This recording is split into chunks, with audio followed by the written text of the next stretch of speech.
Hello दोस्तों, ये picture है rise of nationalism in Europe की।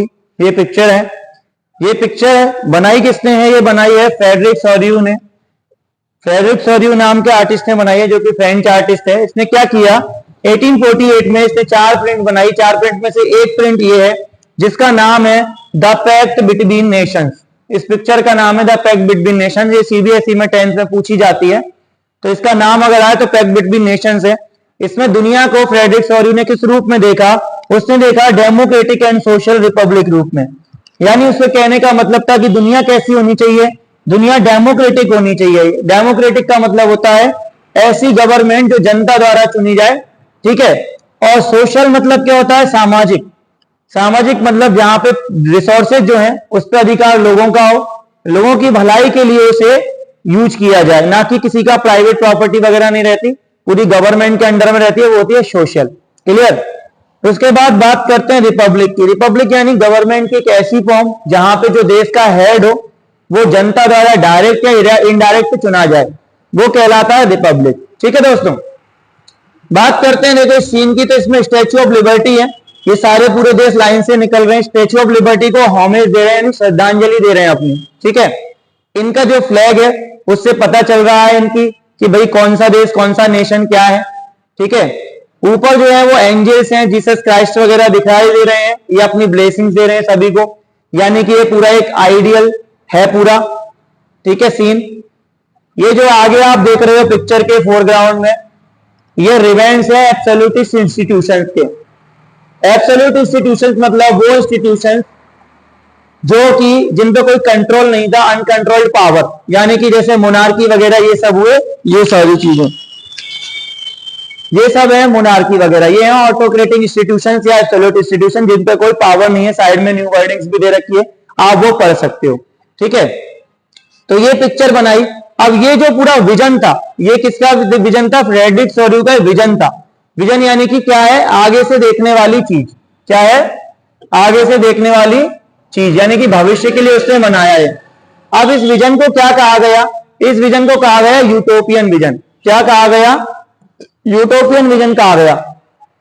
यूटोपियन मतलब ऐसा विजन जो बहुत ज्यादा आइडियल हो, जिसके एग्जिस्ट करने की चांसेस बहुत कम हो, यानी कि ना के बराबर ये दुनिया में। क्योंकि बहुत आदर्श होता है जहां कोई लड़ाई झगड़ा ना हो, शांति से सब लोग रह रहे हो। तो दो लोगों में लड़ाई झगड़े हो जाते हैं आजकल, तो देश का तो सवाल ही पैदा नहीं होता कि सभी देश लोग शांति से रहे पूरा। सही चलो, तो ये है पूरा, इसको बोला गया।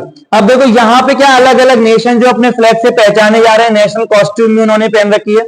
अगर इस प्रोसेसन की आगे की बात करें तो स्टैच्यू ऑफ लिबर्टी से गुजर रहे हैं यूनाइटेड स्टेट्स और स्विट्जरलैंड, जो तब तक ऑलरेडी नेशन स्टेट बन चुके थे। ठीक है, नेशन स्टेट बनने का क्या मतलब है कि वो देश नेशन तो थे और यूनिट्स में डिवाइडेड थे, लेकिन नेशन स्टेट के तौर पे, यानी कि उन स्टेट्स का मेन क्या था? पूरा नेशन।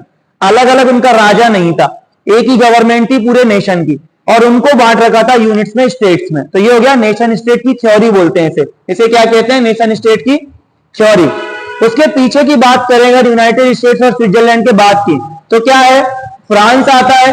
फ्रांस के ट्राई कलर है, वो जस्ट स्टैच्यू में पहुंचा ही है। फ्रांस के ट्राई कलर हम आगे भी पढ़ेंगे, फ्रेंच रिवॉल्यूशन आगे पढ़ेंगे पूरा। उसके बाद है लोगों के, जर्मनी के लोग हैं। जर्मनी के लोगों का कलर कौन सा है? ब्लैक, रेड और गोल्ड फ्लैग है उनका। फ्लैग के तीनों कलर हैं ये। ठीक है, और जिस टाइम सोरियू ने ये इमेज बनाई उस टाइम जर्मन लोग जो है वो एक यूनाइटेड नेशन नहीं थे, यानी जर्मनी तब बना नहीं था। जर्मनी बनने की प्रोसेस हम आगे पढ़ेंगे। ठीक है, जो फ्लैग उन्होंने ले रखा है वो उम्मीद है उनकी कि जो जर्मन स्पीकिंग रीजन है वो सब एक हो जाए। ठीक है, डेमोक्रेटिक कॉन्स्टिट्यूशन के अंडर में। ठीक, उसके बाद है ऑस्ट्रिया के लोग, दो सिसिलीज के लोग। ये दो सिसिलीज दोस्तों वही है जो आगे चल के इटली बनेगा। उसके बाद है लोम्बार्डी के लोग, फिर Poland, England, Ireland, Hungary, Russia, ये सारी चीजें हैं। हेवन से जैसे कि मैंने बताया आपको कि क्राइस्ट, सेंट्स और एंजल्स, ये देख रहे हैं सीन को। ठीक है, आर्टिस्ट ने इनको यूज किया है भाईचारे के लिए कि दुनिया के नेशन के बीच में भाईचारा है पूरा। क्लियर? तो ये सारी चीज इस पिक्चर के बारे में है। ये पिक्चर नेशन स्टेट की थ्योरी देती है। यहां ध्यान रखना, ये इसको आप ध्यान से आर्टिकल को पढ़ना। अर्नेस्ट रेनन ने एक आर्टिकल दिया, what is a nation. Ernest Renan ने बताया कि नेशन क्या चीज है। ठीक है, तो ये है नेशन स्टेट की थ्योरी। ठीक है, देखो नेशन स्टेट की थ्योरी क्या होता है, कॉन्सेप्ट है मॉडर्न स्टेट का, ठीक है, जिसमें क्या होता है सेंट्रलाइज्ड पावर जो है वो होती है पूरी एक डिवाइन टेरिटरी के ऊपर, इसलिए लंबे पीरियड में ये डिजाइन हुई नेशन स्टेट, लेकिन ये नॉर्मली माना जाता है। लेकिन जबकि नेशन स्टेट एक्चुअली में क्या है कि इसके जो मेजोरिटी ऑफ सिटीजन्स हैं, ना कि इसके रूलर्स, वो एक साथ आए, उन्होंने कॉमन आइडेंटिटी बनाई, हिस्ट्री एक जैसी थी उनकी, तो ये कॉमननेस उन्होंने आपस में पहचानी, ठीक है। अब ये जो कॉमननेस है वो कोई पहले से नहीं आई, ये स्ट्रगल्स के थ्रू आई, ठीक है, जो लीडर्स ने काम किए, कॉमन लोगों ने किए, इसके थ्रू आई। तो इस तरह से पूरे नेशन स्टेट बने, ये हम पूरा पढ़ेंगे, ठीक है। एक वर्ड आता है यहाँ पे प्लेबीसाइट, एक वर्ड यहाँ पे प्लेबीसाइट आता है। प्लेबीसाइट का मतलब है डायरेक्ट वोटिंग करना किसी चीज के लिए और लोगों की राय लेना कि वो उस प्रपोजल को एक्सेप्ट करते हैं या नहीं करते हैं। तो ये होता है दोस्तों प्लेबीसाइट होता है, ये क्या होता है, प्लेबीसाइट होता है।